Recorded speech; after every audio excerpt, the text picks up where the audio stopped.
The clock was at 1:17 a.m. That's when the $100 million in uncut diamonds disappeared. Not the how, the when. Because at 1:16 a.m., two security guards saw the vault door sealed. At 1:18 a.m., a silent alarm triggered a complete lockdown.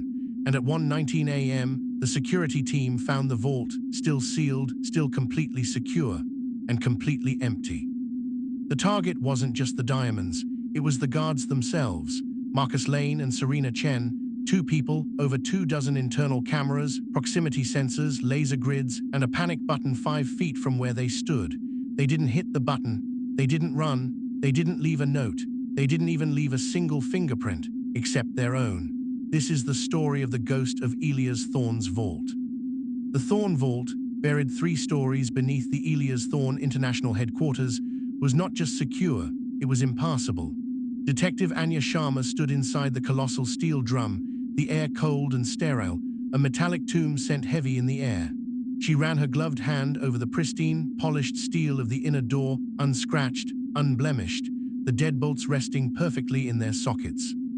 To understand the impossibility, you have to understand the design. The vault was a Faraday cage within a concrete shell, built to withstand anything from a seismic event to an EMP blast. The only way out was the way in.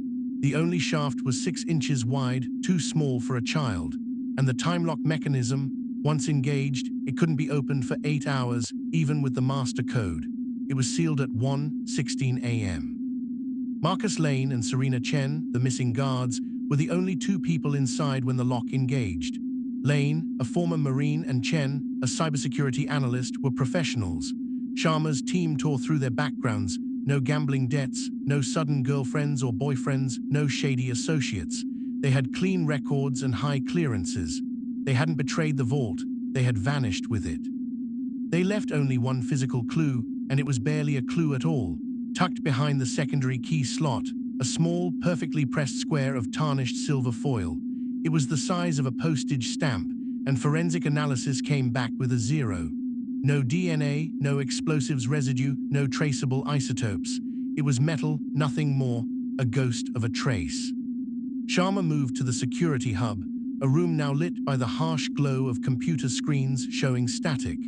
She was interrogating Mr. Alastair Finch, the lead vault engineer, a man who looked less like a tech genius and more like a terrified librarian.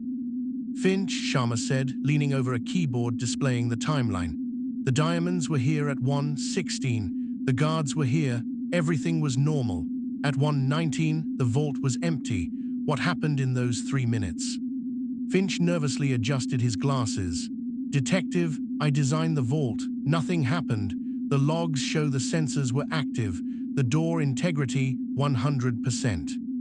Sharma stabbed a finger at the screen. Then explain this.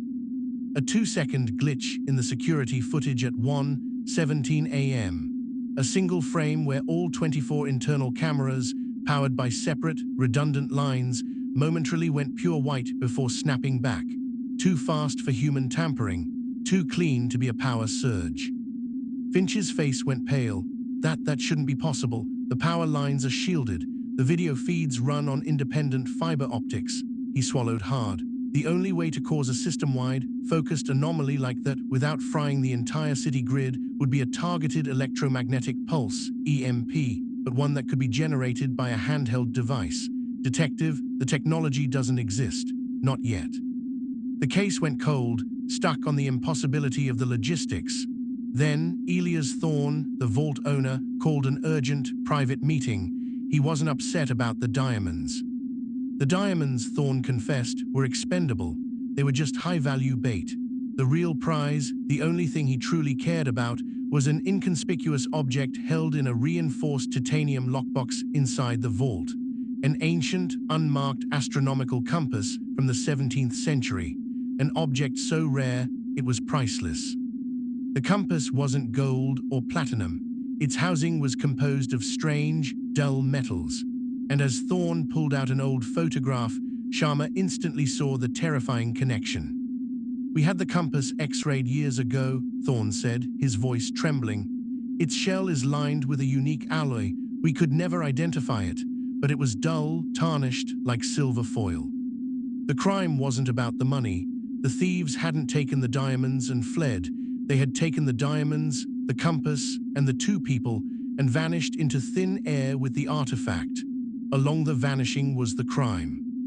Sharma went back to the only place she hadn't exhausted, the master control server.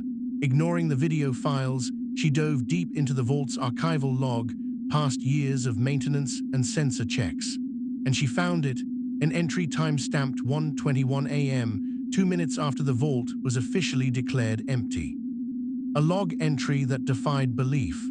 It was too late, too specific, and initiated after the system had been manually sealed off by the external team. Log entry, system status, door override, acknowledged, Protocol 7 complete. Protocol 7 was a defunct, decades-old security feature meant to be removed from the system. It was never activated. It was never tested. It was designed for a single, extreme purpose, to seal the vault completely and displace its contents to an unknown, emergency off-site location. But the key to Protocol 7, the activation code, was linked to a unique frequency response from the ancient astronomical compass.